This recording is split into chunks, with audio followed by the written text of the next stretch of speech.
अग्नी लागला, पण मी देवा तुझीच वाट पाहणार, तुझीच भक्ती करणार, परी मी तुझा चेन केला बस, तू सोडून नाही. असं ज्याचं जीवन, ज्याचं ध्येय, ज्याचा श्वासोच्छ्वास सुद्धा त्याच्या विना राहत नाही, त्याच्या जीवनात सुखाला कमी नाही. बर, काही माणसाने परमार्थ करायचं ठरवला तरी होत नाही बरं का त्यांच्याकडून, ती नुसती ठरविते, होत नाही. आणि काहीला ठरवायचीच गरज नाही, सहज होतो, सहज. काही काही माणसं आज असे पूजा पाठ केल्याशिवाय घर सोडणार नाही. आणि काही काही ठरवलं का उद्यापासून पूजा करायची, फक्त ठरवितो, घडत नाही. आता मी बऱ्याच कीर्तनात लोकांना गंध लावायचा सांगतो बघा, त्यांनी ओळखूची आहे ना. सकाळी स्नान झालं की गंध लावला पाहिजे. हे आपल्या हिंदूचं एक प्रतीक आहे, वैष्णवांचं एक लक्षण. तुळशी माळगा आणि गोपीचंदन, गंध लावला पाहिजे. बरं, गंधाने का कपाळाला वज होत का त्रास आहे? काहीच नाही ना. गंध लावल्यावर कळत हे आपल्यात एका लोकातही. सकाळी गंध लावला पाहिजे, बरोबर आहे का? मग परमार्थ करायचं ठरवणं पण न करणे, आणि काही काही न ठरवता त्यांच्याकडून घडतो. ज्ञानेश्वरी वाचल्याशिवाय घराबाहेर पडत नाहीत. काही लयच घाई असली तर पाठ असलेल्या 5 ओव्या मनात म्हणते, पण ज्ञानेश्वरी वाचल्याशिवाय बाहेर पडत नाही. कारण ज्ञानेश्वरी सुद्धा तीही माय ज्ञानेश्वरी आईच आहे ती. पण हे आपल्याकडून घडलं पाहिजे. प्रकार असा झाला, एकदा प्रसंग सांगतो तुम्हाला. दुर्योधनाच्या मनामध्ये असा विचार आला, मला सगळ्या जगामध्ये या पांडवाचीच कीर्ती चालली म्हणजे हो, पांडवालाच कोणीही मानतंय. मी तर राजा आहे, माझ्याकडून तरी काय चुकतंय म्हणला. लोक त्यांचंच नाव घेतील आणि त्यांच्या जवळ तर त्यांचीच खायची पंचायती. मला राजा म्हणून मानते, पण माझी मान्यता वेगळी आणि त्यांची मान्यता वेगळी. मला धाकाने मानित आणि त्यांना मानाने सन्मानाने मानित. काय करावं म्हणला काही कळतच नाही. कोणाला तरी विचारलं पाहिजे म्हणला, म्हणून एका श्रेष्ठाला विचारलं पाहिजे. श्रेष्ठाला विचारलं म्हणजे त्या काळामध्ये आणि आजही पुढेही एकच व्यक्तिमत्व असं की ज्याला दुर्जनाकडे किंमत होती, सज्जनाकडे किंमत होती, ते म्हणजे नारद महर्षी. आणि संत त्यालाच म्हणतात. दुर्जन वाणीने बोलत असेल पण संताला मानतोच. नारद महर्षीला विचारलं, म्हणले त्यांची कीर्ती व्हायला लागली, त्यांनाच लोक मानित. काय करा म्हणला, हे करण्यासाठी आपलं तसं झालं पाहिजे. नारद महर्षीने सांगितलं, दुर्योधना एक काम कर म्हणले, असं आहे त्यांच्या दारात धर्मध्वज म्हणले आणि तुझ्या दारात धर्मध्वज नाही. जर धर्मध्वज तुझ्या दारात नसला तर त्याच्यामुळे तुला ही मान्यता, तुझी कीर्ती होणार नाही म्हणले. पण ते धर्मध्वजाचे काय नियम असते ते सांगा भाऊ म्हणला. नाही तर उग दारात लावायचा कुटाणा वाढायचा. म्हणले नियम असा आहे, धर्मध्वजाजवळ जो कोणी याच्यात येईल, कोणी येईल, त्याच्या मनातली इच्छा पूर्ण करायची म्हणजे असं आहे. आणि म्हणले ते पांडव करतेत का? मग करतेत म्हणूनच धर्मध्वज, म्हणूनच कीर्ती ना म्हणले. उगाच आहे का? म्हणले त्याची इच्छा पूर्ण करायची म्हणले आलेल्या माणसाची. म्हणले हो. म्हणले सोप आहे. मग म्हणले धर्मध्वज पाहिजे भाऊ म्हणले तुझ्या दारात. म्हणला ठीक आहे. दुर्योधनाने सूर्यास्त होऊ दिला. रात्री 2-2:30च्या सुमारास शिपायाला बोलून घेतलं, सांगितलं तिथला उपटायचा ना आपल्या दाना. बघू म्हणला कोण काय करतय. आणि मग या असलेच आहेत ना हे आज मोठे लोक, कोटले बागाचे दगड उपटी देतात, कुंकड रविते, काय खोट आहे. उपटीला धर्मध्वजना आणून लावला दुर्योधनाच्या तिथं दारात. कोणी येऊ द्या काही मागू द्या म्हणला, राजा आहे एका मिनिटात देणार. यांच्याजवळ काहीच नसून जर यांच्या ठिकाणी इथं आपल्याकडे काय कमी. भगवंतानं ही बातमी नारद महर्षीने लगेच सांगितली.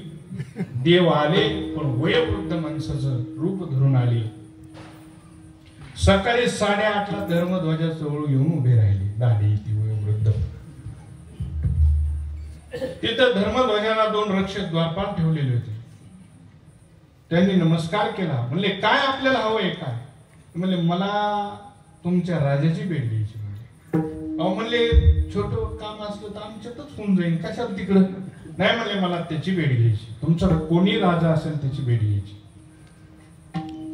ते दोघं गेले. दुर्योधनाला सांगितलं. म्हणले धर्मध्वजाजवळ एक कोणीतरी वयोवृद्ध आला आणि तुमची भेट घ्यायची म्हणतो. आणि म्हणले त्याला काय पाहिजे असेल ते देऊन टाका. ऐका ना म्हणले महाराज, तुमची भेट घ्यायची म्हणतो. म्हणलं झालं का सुरू 8:30लाच? रतीच रावलाय म्हणला.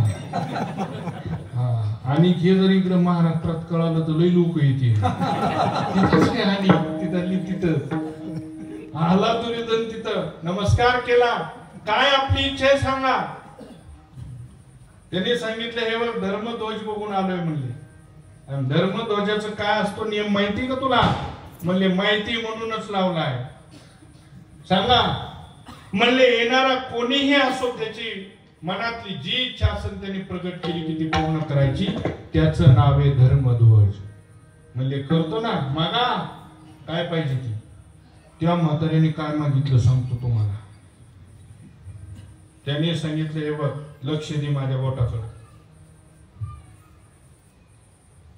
असं त्याला खून केली आणि एवढं चमडं काढून पाहिजे म्हणजे.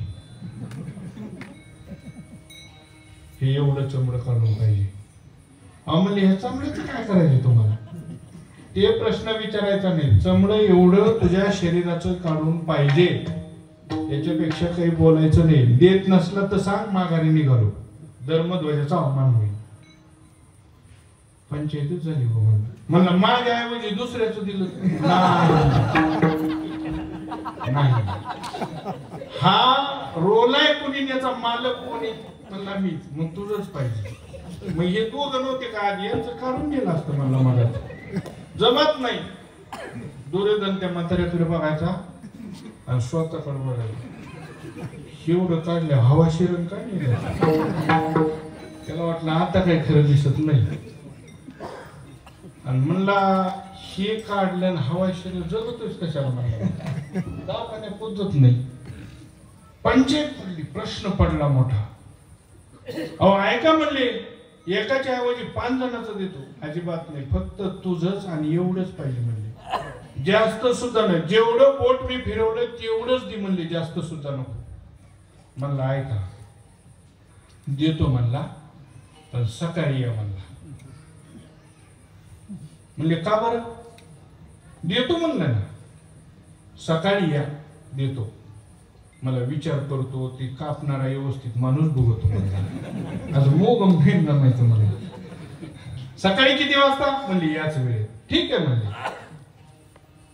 भगवान निघून गेले आणि सूर्यास्त झाला त्या दिवशी. त्याने 2-4 शिपाई बोलून घेतली. इकडे या म्हणला. म्हणले काय? उपटा म्हणला ही पिढा.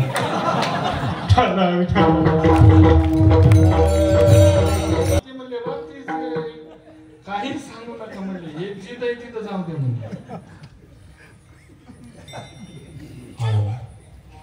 त्यांनी रात्रीतच लगी तिथं नेऊन राहिला पांडवाच्या दारात. आलो मग तर सकाळी 8:30ला. धर्मध्वज नाही, काहीच नाही. उभा राहिले. द्वारपाल म्हणले आले का? म्हणले हो. धर्मध्वज कुठे? येत म्हणले रातभर आमची पळापळी चालली म्हणले. चोरी गेलाय म्हणजे बघत होता मी सगळी. तिथे गेलाय. बोला म्हणले मालकाला. दुर्योधन आला. म्हणले ते कालचं आपलं. आता कालचं काय म्हणले? ध्वजच नेलाय म्हणले रात्री कुणी काढलं. आणि काय देवा म्हणले आता हे धर्मध्वजाचे काहीतरी तपास लावा लागेल. रात्रभर तपास लावायला काही लागला नाही. बरं म्हणले ठीक आहे. तेवढ्यात देवाने पुन्हा एक रूप प्रकट केलं. ते जवळ येऊन त्याने सांगितलं म्हणले धर्मध्वजाचा पत्ता लागला. म्हणले कुठं? पांडवाच्या दारात. ठीक आहे म्हणले, तिकडे जाऊ, पण आधी तुमचं घेऊ. काल शब्द दिलेला. ते म्हणले ऐका, द्यायला काय नाही म्हणले, मी देतो, पण आता हे ज्याच्या दारात आहे तो देईन का म्हणले. देणार म्हणले. नियमच आहे धर्मध्वजाचा की कोणी अतिथी येऊ, अतिथी देवो भव. बस, विनमुख गेले अतिथी नेही सुकृताची संपत्ती. देणार म्हणले. तिथे गेल्यानंतर पांडव देणार म्हणले. देणार. बघायचंय का म्हणले तुला, नंतर देशील ना म्हणले. हो. रथात बसवलं म्हातारं, गेलं दुर्योधन घेऊन. तिथं धर्मध्वजापाशी उभा राहिल्या युधिष्ठिर आले आणि त्याच्या समोर इच्छा प्रगट केली. फक्त एवढं चमडं दे म्हणले तुझ्या समोरच, मला काही नको बाकी. लगेच युधिष्ठिराने सेवकाला सांगितलं की सूर आणा. सेवकाने आणला, लगेच कापायला सुरुवात केली. तेवढ्यात देवाने हात पकडला. हे सगळं डोळ्यांनी दुर्योधन बघत होता. आणि दुर्योधन म्हणला, हे आपलं काम नाही. हे लोकांच्या पंक्तीत जेवढं जेवता येईल तेवढं आपण जेवत आपण डोकं लावायचं. हे कोणाचं काम. हो. अहो काय ह्या 1.5 वर्षामध्ये पंढरपूरच्या लोकांनी वाऱ्या चालू केल्यात. मी कुणाला बोलत नाही बरं का. तिकीट फुकट झाली तर चांगल्या माणसाला नियमाच्या वारकऱ्याला वर चढून द्यायला. आणि त्याच एसटीचे तिकीट चालू होऊन द्या. पटा वाऱ्या बंद. आता तुम्ही दिसत नाही, वेळच नाही हो. याला परमार्थ म्हणत नाही सज्जनाओ. परमार्थ त्याला म्हणते ज्याप्रमाणे युधिष्ठिराने धर्मध्वजाचं रक्षण केलं आणि धर्मध्वज ज्याला सांभाळला, समजला, आपला परिवार, आपल्या परिवाराची परिस्थितीनुरूप परमार्थ, येणाऱ्या जाणाऱ्याचं जीवन जाणणे, धर्मासाठी आपण काहीतरी असणे लागतो हे लक्षात ठेवणे, साधू संतांच्या चरणी नतमस्तक होणे आणि भगवान पंढरीराया हे माझं सर्वस्व आहे असा जो कोणी खरोखर आस्थेने, निर्धाराने, तो निश्चयाने त्याचा ठाममत करी, त्याच्या जीवनामध्ये तुकोबारानंतर सुखाला कधीच कमी पडत नाही. आम्हा सुखावनी काय. आणि तो काय करतो, सतत अमृताचं सेवन करतो. वाढो लागे घडे वाढो लागे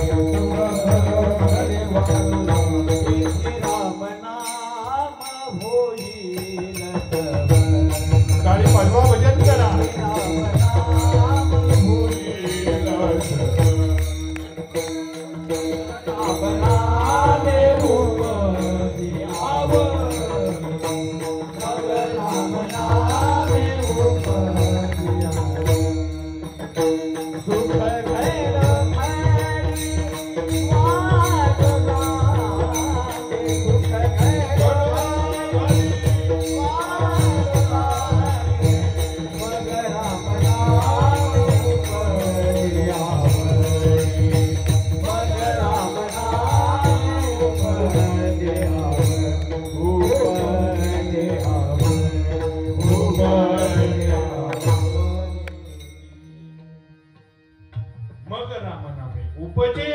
आणि सुख घडोघडी वाढू लागे.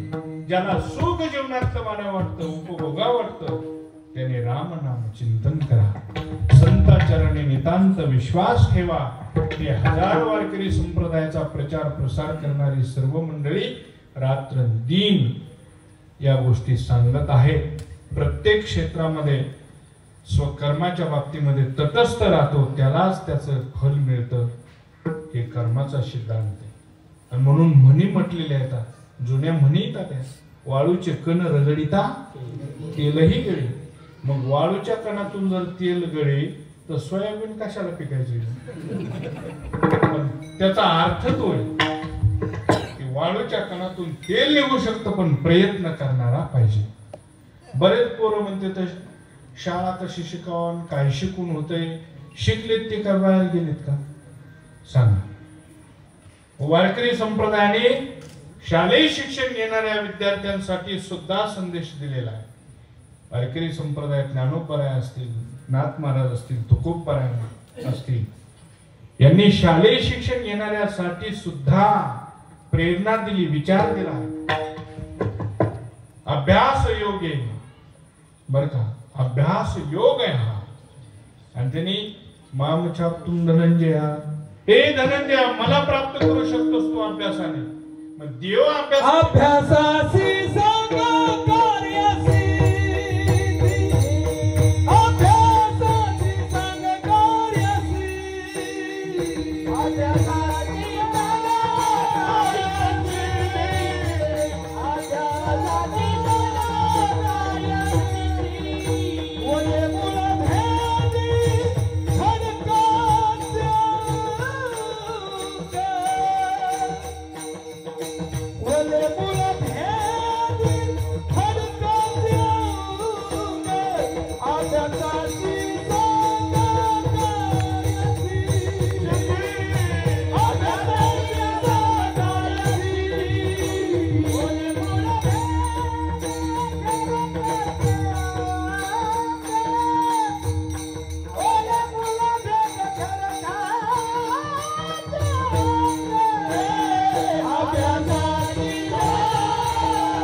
कार्यसिद्धी. हे मूळ बघा झाडाचे खडकात शिरतात, खडकात प्रयत्न पराकाष्ठाचे. मग मूळ जर खडक छेदू शकतात, आपली बुद्धी काय करू शकत नाही सांगा ना तुम्ही. पण बुद्धीला त्रासच नको, फक्त सकाळी दूध चपाती खायला पाहिजे, शाळेत गेल्या गेल्या डोळा लागा.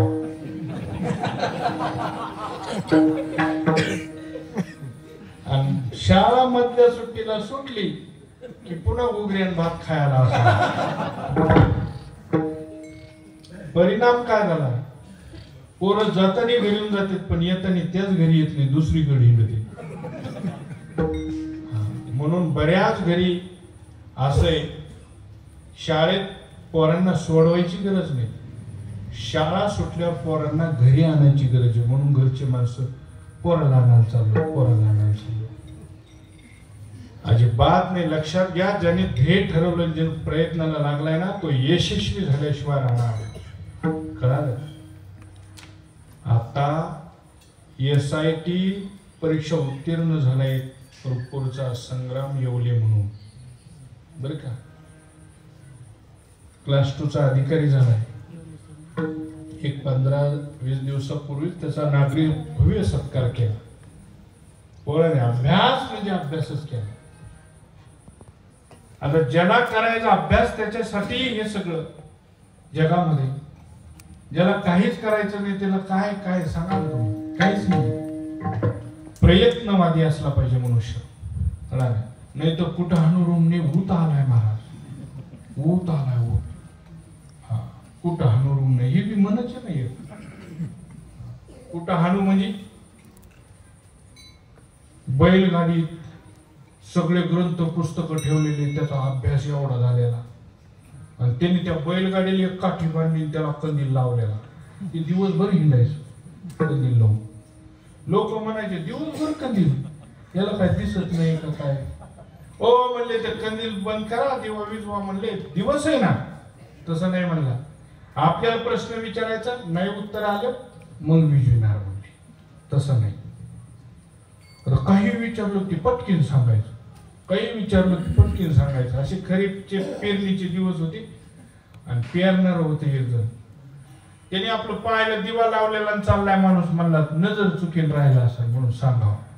अलीकड रस्त्याच्या कडेला आला, ती पण वळवली, सांगितलं काका म्हणले ते दिवा विजवा ना. म्हणले एवढा मोठा प्रकाश. तसं नाही म्हणले, प्रश्न विचारायचा, उत्तर नाही आल्यावर दिवा विजविणार, उत्तर आलं दिवा चालू राहणार. ही एवढी पुस्तक आहेत, अभ्यास एवढा झालाय म्हणला आपला. त्यांनी रस्त्यावर येताना करून न उपशिलं आला, हे खाली म्हणला प्रश्न विचारतो. म्हणले काय प्रश्न आहे? म्हणलं हे तुला मारल्यावर कुठं लागणार नाही. कुठं लागणार म्हणलं, कुठं लागणार नाही सांग ना. आता येऊ म्हणतो हातावर म्हणावं तर हे पायावर हात, पाठीत म्हणा तो पोटावर हात, कुठं म्हणाव. म्हणलं सांग कुठं मारल्यावर लागणार नाही. तो म्हणला हे बघ दिवाळीची तुझ्या कामाला मी माझ्या कामाला. असे घरचे काही काही पुढे बंद पडले, मास्तर बंद पडले, नातलग बंद पडले, महाराज लोक बंद पडले. हे असे कुठं हाणूरुंडे भरपूर आहेत. त्यांना समजून सांगायला गेले की दुसरंच खाली तितकं. मी म्हणलं का आळंदीला गेलं चांगलं होतं, चांगला संस्कार, चांगलं शिकते म्हणून. बर महाराज आळंदी सगळ्यांनीच गेलो, सगळ्यालाच कीर्तन लागत पुढचंच बोलल. तू शिकत खरं बघू पुढचं काय असेल. आता पक्वाच सगळ्यांनी शिकलं, वाजायचंच कुठं कुठं वाजत आहे शिक अगोदर. हे महत्वाचं आहे. आपण ध्येयवादी प्रयत्नशील असलो की जीवनामध्ये बाबा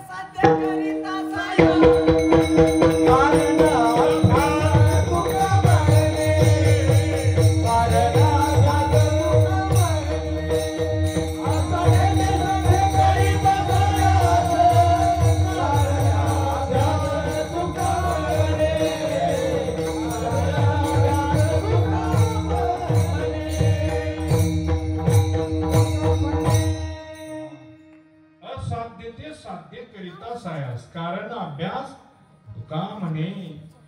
म्हणून आपण प्रयत्न केला पाहिजे आणि कोणीही बसून खायचा प्रयत्न नाही करायचा. सतत आपण काहीतरी धडपड केली पाहिजे.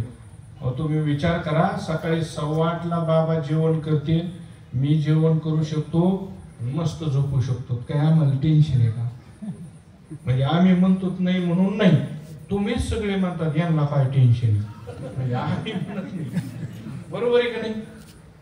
पण तुमच्यापेक्षा धडपड का करावी लागते त्याचं कारण आहे सर्वांच्या सुखासाठी, सर्वांच्या व्यवस्थापनेसाठी.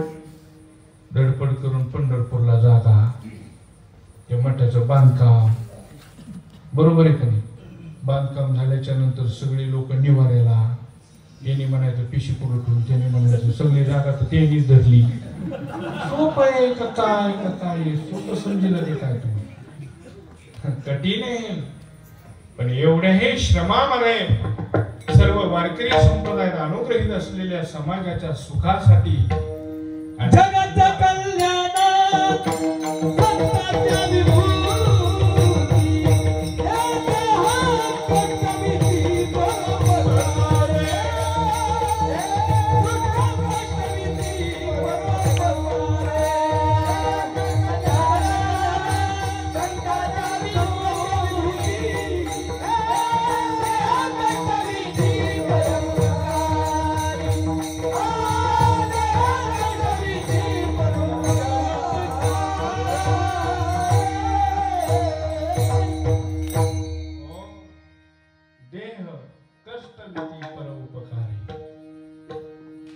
ही संत विभूती तुमच्या आमच्या सर्वांच्या गरजेचा विषय अत्यावश्यक आहे.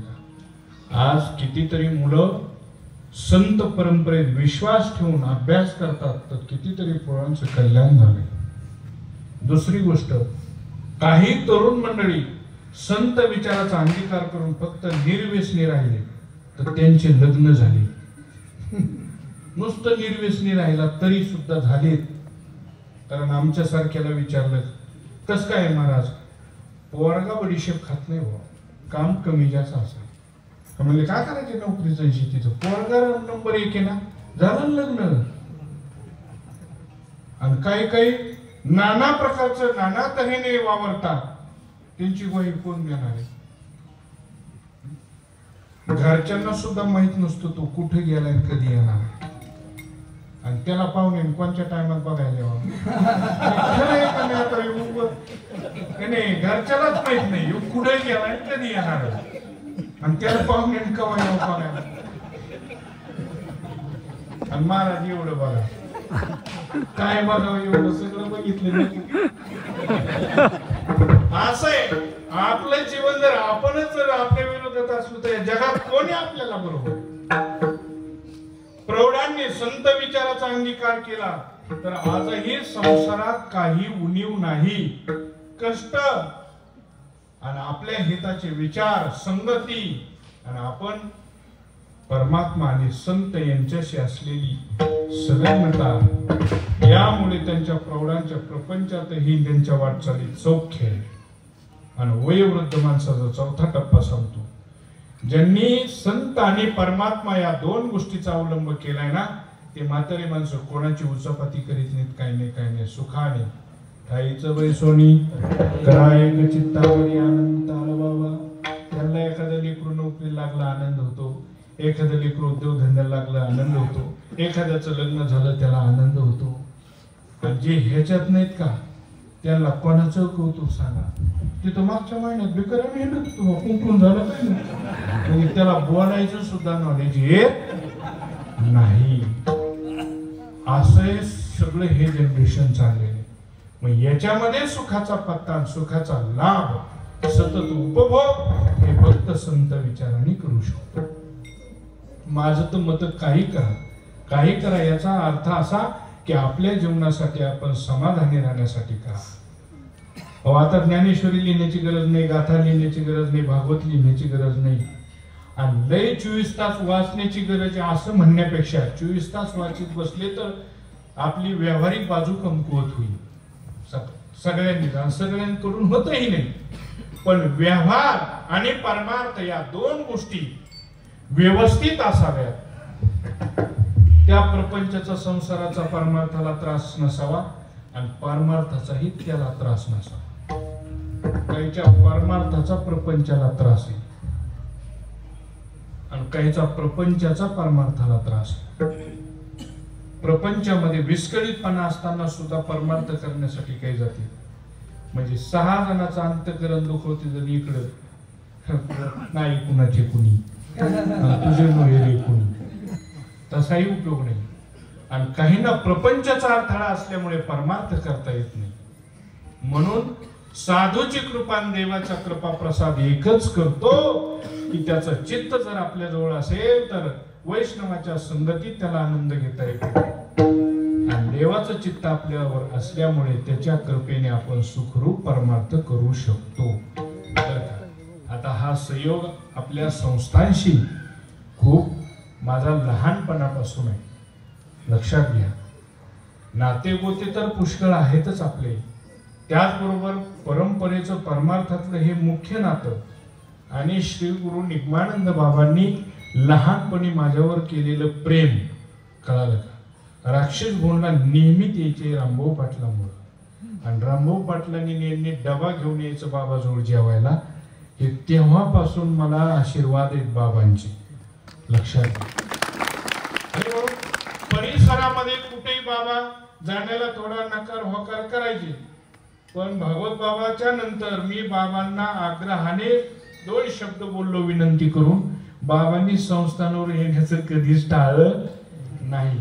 तसं बाबाजींना सुद्धा माझी विनंती वेळोवेळी असती की तुम्ही या निमित्ताने आवर्जून प्रत्येक वर्षी एकदा तरी संस्थांवर यावं, यासाठी आपला हा प्रेम जिव्हाळा नित्य असावा. कारण माझं व्यक्तिगत मत असतं, लय 50 लाखाचा आणि 1.5 लाखाचा बाबा आणून काय मनपाव चढवायचा नाही. माझं पहिल्यापासून. आता त्या बिचाऱ्यांच्या पोस्ट आहेत, पोस्ट क्रियाचे काही ज्याचे त्याचे अधिकार वेगळे, त्यावर आपल्याला बोलायचं नाही. पण हा जो संत परंपरेचा निष्काम प्रेमाचा जो झरा आहे ना, हा कायम असला पाहिजे. हे सगळ्यात उभ्या महाराष्ट्रात कुठे कुठे सतत फिरतो. अरे कधी नारळाकडे बघितलं नाही, कधी चिठ्ठ्याकडे बघितलं नाही. त्या परंपरा आहेत, त्या आम्ही छाती ठोकपणे सांगतो. ही जोग महाराज स्वामी महाराजांची, बाबांची, स्वामीजीने कितीतरी भ्रमण केलंय.